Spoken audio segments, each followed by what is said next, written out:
Muy buenos días, queridos amigos, bienvenidos al canal Tiempo y Atención, entrando en libertad y saliendo en libertad. Volvemos hoy al viaje del héroe, a la vibración mental, al libro de Joseph Campbell, el monomito, esos 12 pasos, de los cuales llevamos hechos ya unos cuantos. Comenzamos este viaje del héroe con el héroe y Dios, el ónfalos del mundo, origen del mundo, la llamada de la aventura, la negativa, la llamada, la ayuda sobrenatural. Y hoy nos vamos al primer umbral, a cruzar el primer umbral, a cruzar la primera puerta. En esta serie de podcasts que tienen que ver con la atención, que es la vibración de mi conciencia, el movimiento de las energías, incluido el viaje, ¿por qué no? Y el silencio, que tiene que ver con la obra, con varias obras, con la obra del mapa de la conciencia de David Hawkins, con el yo cuántico de Joe Dispenza, con Antonio Blay Foncuberta, también con Krishnamurti, y con el camino del héroe, con las personificaciones de su destino para guiarlo y ayudarlo. El héroe avanza en su aventura hasta que llega al guardián del umbral, a la entrada de la zona de la fuerza magnificada. Tales custodios protegen al mundo en las 4 direcciones, también de arriba a abajo, hiriéndose en los límites de la esfera actual del héroe u horizonte vital. Detrás de ellos está la oscuridad, lo desconocido. El otro día hice un audio acerca de lo desconocido al nacer, cuando nacemos, entrar viviendo, es decir, al nacer salir muriendo. De nuevo, las dos cosas tocando lo desconocido y el peligro. Así como detrás de la vigilancia paternal está el peligro para el niño y detrás de la protección de su sociedad está el peligro para el miembro de la tribu. La persona común está no solo contenta, sino orgullosa de permanecer dentro de los límites indicados, y las creencias populares constituyen la razón de temer tanto al primer paso dentro de lo inexplorado. Antonio Melo habla mucho de esto, del miedo a lo no explorado, a lo desconocido. La psilocibina es un paso a lo desconocido, la meditación es un paso a lo desconocido. Así los marinos de las atrevidas carabelas de Colón rompieron el horizonte del espíritu medieval navegando, como lo pensaban, en el océano sin límites del ser inmortal que rodea el cosmos.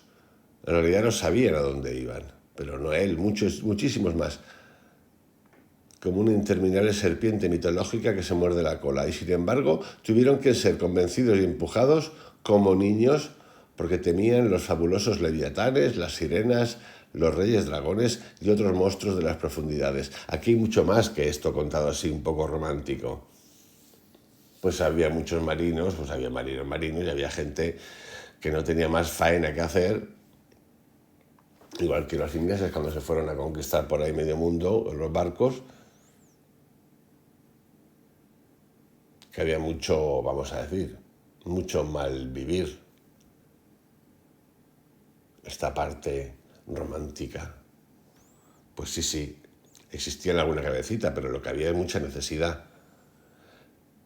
sobre todo en la población. Las mitologías populares pueblan con engañosas y peligrosas presencias cada lugar desierto fuera del tránsito normal de la aldea, es decir, todo lo que hay fuera es peligroso. Por ejemplo, los otentotes describen un ogro que ha sido visto ocasionalmente entre los matorrales y las dunas. Esto mismo ocurre con la noche. Como no vemos, magnificamos todas las cosas hacia un lugar de miedo. Tiene los ojos en la planta del pie, de manera que para descubrir lo que pasa tiene que echarse sobre manos y rodillas y levantar un pie. El ojo entonces mira hacia atrás, De no ser así, mira continuamente hacia el suelo. Este monstruo es un cazador de hombres, a quienes hace pedazos con sus dientes crueles tan largos como dedos. Estamos en el primer umbral, el primer paso, miedo, desconocido. Lo mismo nos pasa en nuestra vida. Estoy hasta arriba, quiero entrar en otro lugar, miedo, desconocido, voy a tener que cuestionar todo. Todo es todo, mis sentimientos, mis pensamientos, mi pareja, mis hijos, el trabajo que hago en mi vida, todo. Se dice que esta criatura caza en grupo. Otra aparición de los Hotentotes, el Ai-Uri, camina brincando sobre montones de matas en vez de rodearlos. Una peligrosa figura de una pierna, un brazo y un lado, el medio hombre, invisible desde el lado opuesto. Se encuentra en muchos lugares de la Tierra. En el África Central se cuenta que el medio hombre dice a la persona que lo ha encontrado: ya me has conocido, vamos a luchar. Si es vencido, suplica: no me mates, te enseñaré muchas medicinas. Entonces la persona afortunada se convierte en un magnífico doctor. Pero si el medio hombre, su nombre es Kiribim, cosa misteriosa, gana, su víctima muere. Las regiones de lo desconocido, desiertos, selvas, mares profundos, tierras extrañas, son libre campo para la proyección de los contenidos inconscientes. La libido incestuosa y el destrudo parricida son reflejadas en contra del individuo y de su sociedad en forma que sugieren tratamientos de violencia y peligrosos y complicados placeres, no solo como ogros, sino como sirenas de belleza misteriosamente seductora y nostálgica. Los campesinos rusos hablan, por ejemplo, de las mujeres salvajes de los bosques, que tienen su guarida en las cavernas de la montaña y que cuidan de sus hogares como los seres humanos. Son hermosas mujeres, con trenzas espesas y cuerpos peludos. Se echan los pechos sobre los hombros cuando corren y amamantan a sus hijos. Van en grupos, usan ungüentos preparados de raíces del bosque y cuando se los aplican se vuelven invisibles. Gustan de hacer bailar o de hacer cosquillas a la gente que se aventura en el bosque hasta matarla. Y aquel que accidentalmente se arriesga en sus danzas invisibles también muere. Por otra parte, si la gente las alimenta, ellas recogen el grano, hilan, cuidan de los niños y arreglan la casa. Y si una joven peina cáñamo para que ellas hilen, les dan hojas que se vuelven de oro. Gustan de los amantes humanos, frecuentemente se casan con jóvenes del campo y se dice que son excelentes esposas, pero como todas las desposadas sobrenaturales, en el mismo momento en que el esposo ofende en grado mínimo, sus caprichosas nociones de la decencia matrimonial desaparecen sin dejar rastro. Aquí tenéis otro ejemplo. En este caso, bosque, selva, lo que parece es el género femenino. Es más de lo desconocido. Aparece el género femenino. En el otro aparece el ogro, lo desconocido. Se van juntando muchas cosas. Un ejemplo más para ilustrar la asociación libidinosa del ogro peligroso e impío con el principio de la seducción es el abuelo del agua ruso. Es un famoso transformista y se dice que hace que la gente que nada al mediodía o a la medianoche se ahogue. Se casa con las jóvenes ahogadas o desheredadas. Tiene especial talento para atraer a sus lagos a las mujeres infelices. Gusta de bailar en las noches de luna. Cuando una de sus mujeres va a tener un hijo, viene a las aldeas a buscar una partera. Puede ser reconocido por el agua que sale de los bordes de sus vestiduras. Es calvo, con una gran barriga, grandes mejillas con vestiduras verdes y un alto sombrero de cañas. Pero también puede aparecer como un atractivo joven o como cualquier personaje bien conocido de la comunidad. Este amo de las aguas no es fuerte en tierra, pero en su propio elemento es supremo. Habita en las profundidades de los ríos, las corrientes, los estanques y prefiere las que están cerca de un molino. Durante el día permanece escondido como una vieja trucha o salmón, pero por la noche sale a la superficie alentando y brincando como un pez para llevar su ganado submarino, sus ovejas y sus caballos a pastar en tierra o simplemente se sube en la rueda del molino a peinarse sus cabellos verdes y su barba. En la primavera Cuando se levanta de su larga invernación, deshace el hielo de los ríos y los apila en grandes bloques. Se divierte destruyendo las ruedas de los molinos. Cuando está de buen humor, lleva peces a las redes del pescador o avisa de la llegada de las corrientes. La partera que lo acompaña es ricamente recompensada con oro y plata. Sus hijas son hermosas, altas, pálidas y con un aire de tristeza, vestidas con trajes verdes y transparentes, tortura y tormento de los ahogados. Gustan de mecerse en los árboles cantando dulcemente. En muchas culturas existe esto. En el mago Merlín, los poderes de Merlín de transformar, la dama del lago, lo desconocido. El arcádico dios Pan, vamos a otro, es el más conocido ejemplo clásico de esta peligrosa presencia que vive fuera de la zona protegida de los límites de la aldea. Aquí de nuevo estamos tratando con lo que no es prójimo. Prójimo es próximo. Próximo, sino con lo de fuera. Siempre miedo en el afuera. Silvano y Fauno eran sus equivalentes latinos a Pan. Él fue el inventor de la zampoña que tocaba para las danzas de las ninfas y los sátiros eran sus compañeros varones. La emoción que provocaban en los seres humanos que por accidente se aventuraban en sus dominios era el terror pánico, un terror repentino y sin causa. Cualquier motivo trivial, una rama que se rompe, el movimiento de una hoja, hará que la mente se estremezca con un peligro imaginario y en el esfuerzo enloquecido para escapar de su propio inconsciente despierto. La víctima expira, es decir, muere, en su fuga aterrorizada. Sin embargo, Pan era benigno con aquellos que le rendían culto y les concedía los dones de la divina salud de la naturaleza, abundancia a los labriegos, a los pastores y a los pescadores, que le dedicaban sus primeros frutos. También daba salud a quienes se acercaban en la forma de vida a sus santuarios curativos. Aquí es importante que veamos una cosa. Hay un miedo a lo desconocido. Ocurren cosas feas, malas, pero a la vez te pueden ocurrir cosas mágicas. Es la peor manera de tenernos controlados, nosotros mismos. Te puede salir bien, te puede salir mal. Porque si solo fuera malo, la lucha contra eso sería más directa. No habría duda del mal. Como es desconocido, se fragua y se forma una doble complejidad o un doble testimonio, yin-yang, blanco-negro. Da miedo, es malo, pero a la vez te puede guiar y te puede traer fortuna, dinero, oro, sabiduría, conocimiento de los medicamentos naturales. De nuevo, una dualidad. También sabiduría. La sabiduría de Ónfalos, el ombligo del mundo, estaba en su poder, porque el cruce del umbral es el primer paso en la zona sagrada de la fuente universal.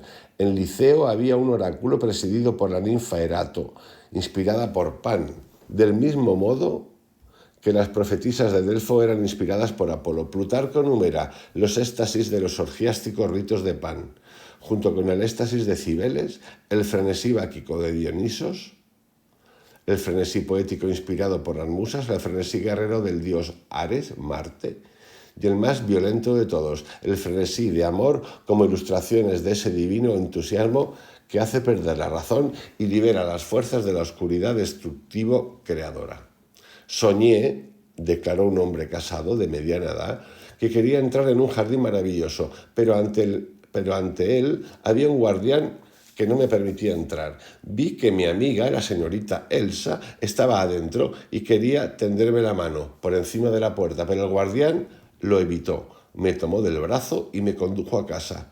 Debes ser sensato, después de todo, dijo. Sabes que no debes hacer esto.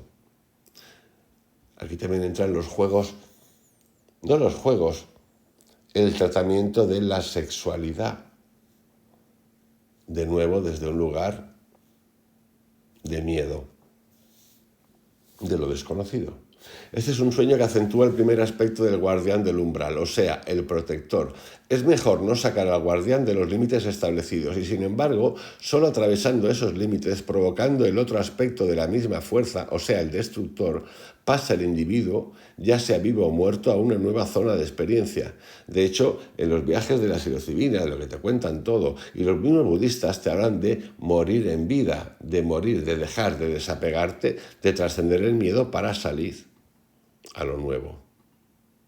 En el lenguaje de los pigmeos de las islas Andamán, la palabra oku-humu, soñador, el que habla de sueños, designa a aquellos individuos temidos y altamente respetados que se distinguen de sus iguales porque poseen talentos sobrenaturales que solo pueden adquirirse con el trato de los espíritus, directamente en la selva, por medio de sueños extraordinarios o por la muerte y el retorno. Yo metería aquí también por los hongos. La aventura es siempre y en todas partes un pasar más allá del velo de lo conocido a lo desconocido. Las fuerzas que cuidan la frontera son peligrosas. Tratar con ellas es arriesgado, pero el peligro desaparece para aquel que es capaz y valeroso. Lo mismo ocurre en el libro del Caballero del Arma Dorada. Lo que estamos pasando son umbrales, uno tras otro. Bueno, el último es brutal.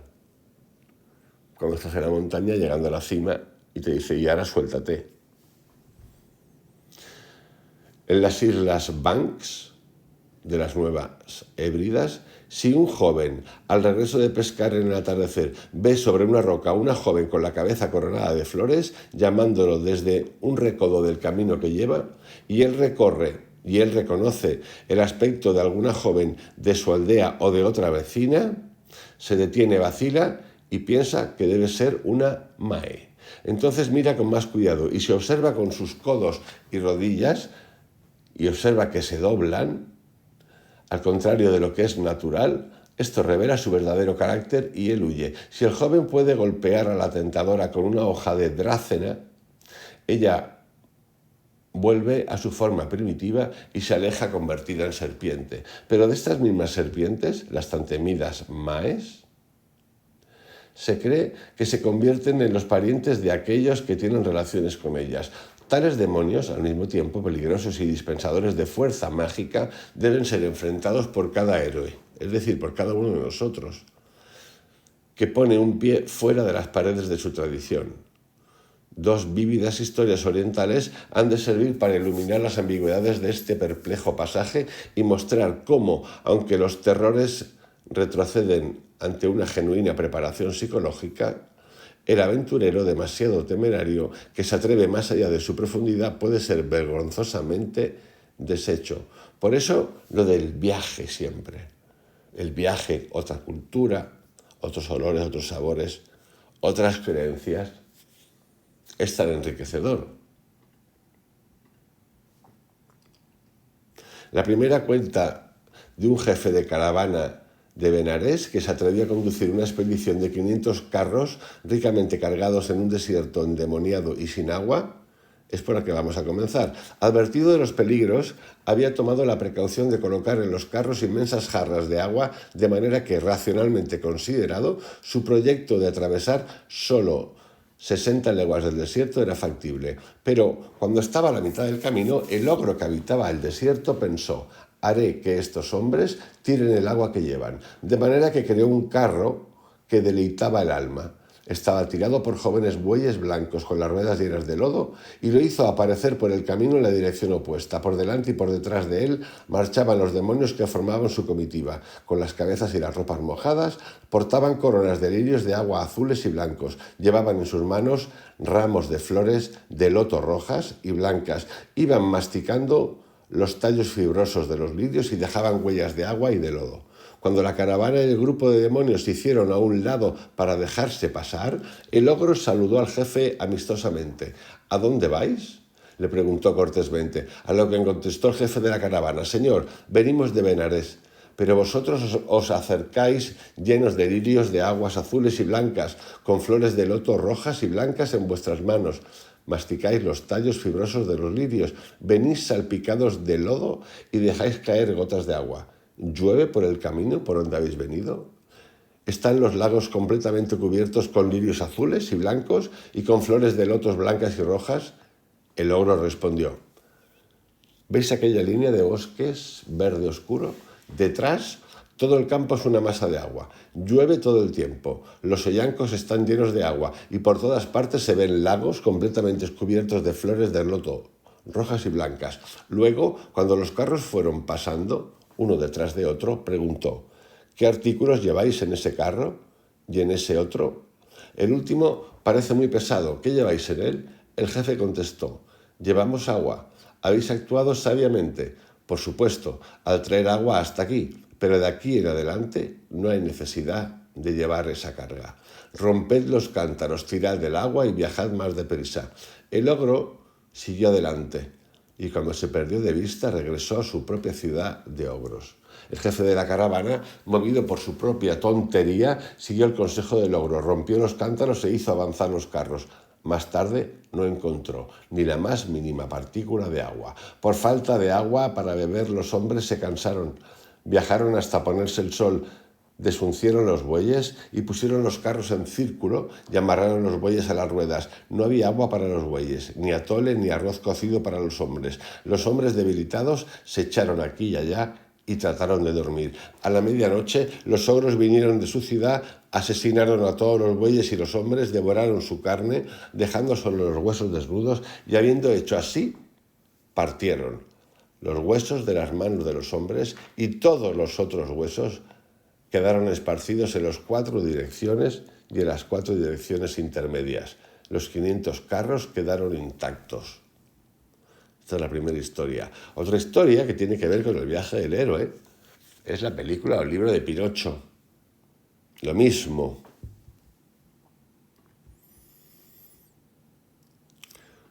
La segunda historia es de un diferente estilo. Habla de un joven príncipe que acababa de terminar sus estudios militares bajo la dirección de un maestro mundialmente famoso. Habiendo recibido como símbolo de su distinción el título de Príncipe 5 Armas, aceptó las 5 armas que su maestro le dio. Se inclinó y, armado con sus nuevas armas, se puso en el camino que llevaba a la ciudad del padre del rey. Es decir, de su padre, el rey. Avanzó hasta que llegó a cierto bosque. La gente que vivía a la entrada del bosque trató de advertirle: «Señor príncipe, no entréis en ese bosque», le dijeron. «Aquí vive un ogro llamado Cabello Pegajoso. Mata a todos los hombres que ve». Otra referencia que podéis encontrar de un umbral es en El Señor de los Anillos, cuando entran a los bosques, a los árboles, que por cierto hablan y andan y se mueven,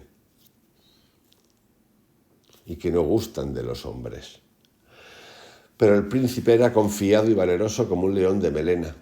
Entró en el bosque y cuando llegó al centro, el ogro se le apareció. El ogro había aumentado su estatura a la altura de una palmera. Se había creado una cabeza tan grande como una casa de verano, con un pináculo en forma de campana, unos ojos como cestos de limosna, 2 colmillos como bulbos o capullos gigantes, un pico de halcón. La barriga estaba llena de ronchas y las manos y los pies eran verde oscuro. «¿Dónde vas?», le preguntó. «Detente.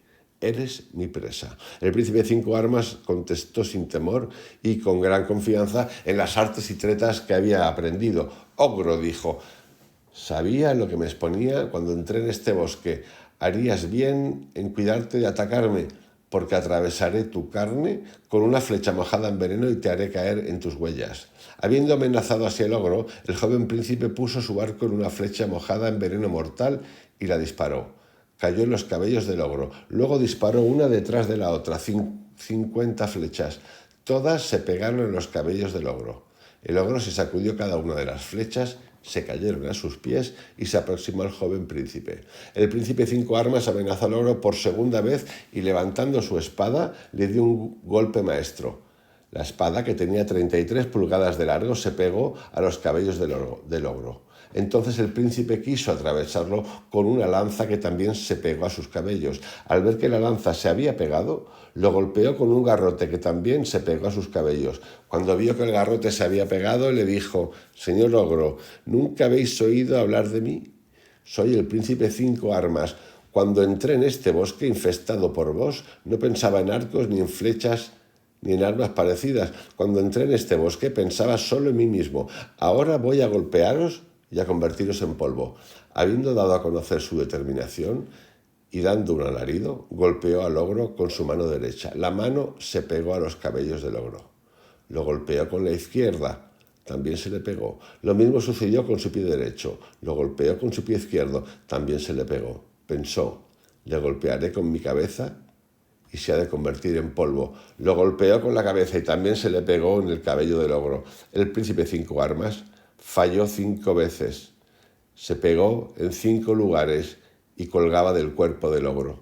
Con todo esto no estaba atemorizado. Entre tanto, el ogro pensó, este es un hombre león, un caballero de noble nacimiento, no un simple hombre, porque ha sido atrapado por un ogro como yo. No parece temblar ni estremecerse.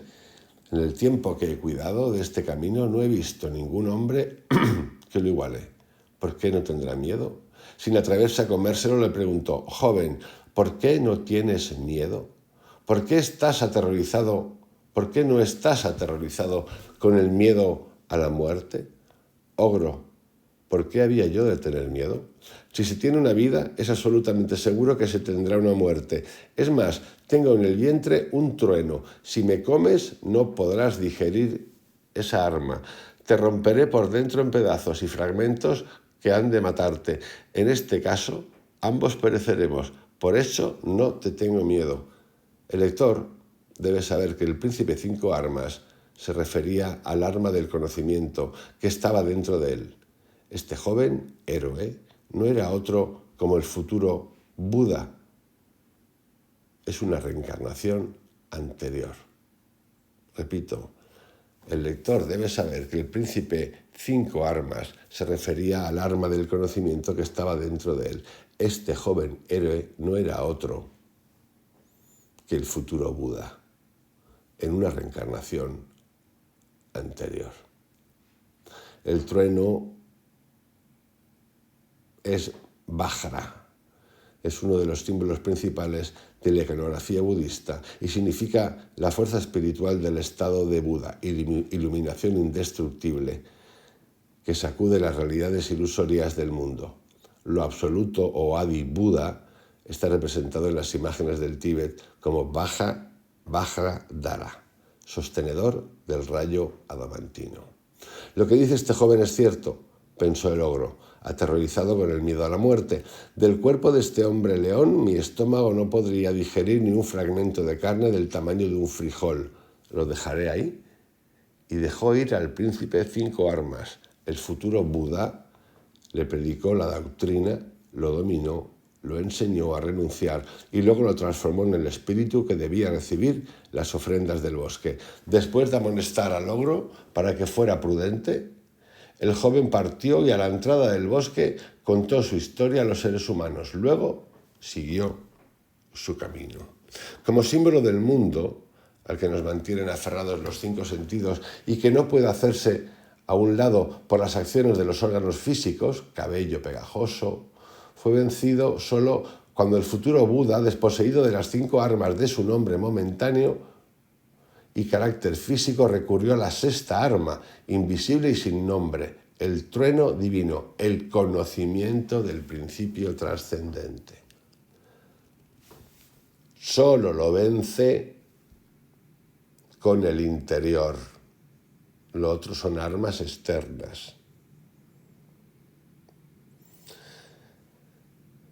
Repito, lo vence con el conocimiento del principio trascendente que está detrás del reino fenoménico de los nombres y de las formas. Entonces cambió la situación, no permaneció atrapado, sino que fue liberado y libertado, porque pudo recordar que ser era ser libre siempre. La fuerza del monstruo fenomenológico desapareció y aprendió a renunciar.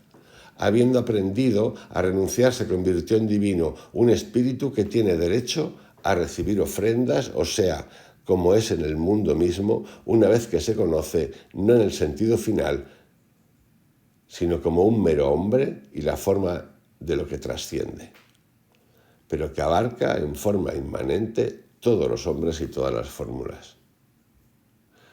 La muralla del paraíso, que esconde a Dios de los ojos humanos, ha sido descrita por Nicolás de Cusa como constituida por la coincidencia de los contrarios.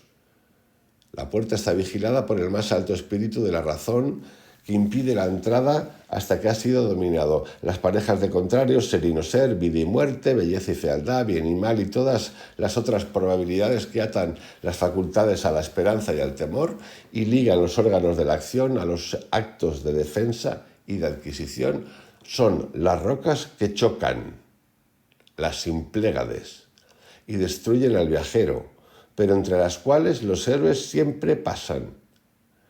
Este es un motivo conocido por todo el mundo. Los griegos lo asocian con dos islas rocosas del mar Eusino, que chocaban una con otra, empujadas por los vientos. Pero Jasón, en el Argos, navegó entre ellas y desde ese momento han permanecido separadas. Los héroes gemelos de la leyenda navajo fueron advertidos del mismo obstáculo por la mujer araña, protegidos sin embargo por el polen, símbolo del camino, y por las plumas del águila arrancadas de un pájaro del sol vivo, pudieron superarlo.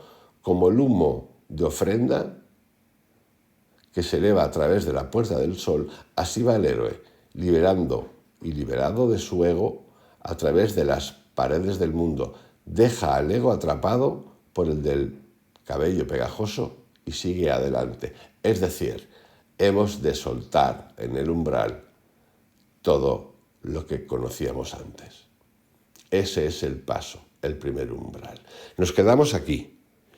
Seguidamente, el próximo capítulo tiene que ver con algo que es el vientre de la ballena. Igual a alguno le suena de Jonás, pero ya veremos de qué va esto del vientre de la ballena. Cuidaros mucho, tener un excelente día. Hasta mañana.